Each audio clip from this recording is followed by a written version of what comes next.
məişətdə olsun və yaxud da ki, ümumiyyətlə, münasibətlərdə biz niyə yalan danışırıq? Yalan danışma ehtiyacı duyuruq ya dürüst olmuruq. Elə əslində onun cavabını özü də dedi, niyə ehtiyac duyuruq? İstənilən yalan bir ehtiyacdan irəli gəlir. Hər kəsin yalanının arxasındakı ehtiyac da fərqlidir. Kimisi itirmək qorxusu səbəbilə yalan danışır. Kimisi daha çox sevilmək arzusu ilə yalan danışır.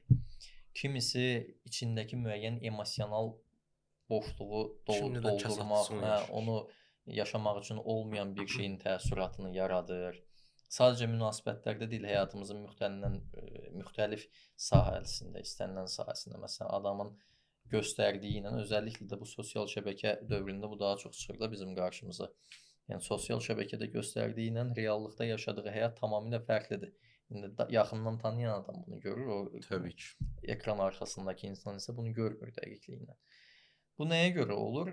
Çünki dediyimiz kimi içindəki müəyyən duyğusal boşluğu doldurmaq səbəbilə, müəyyən ehtiyac səbəbilə hər kəsin ehtiyacları müxtəlifdir.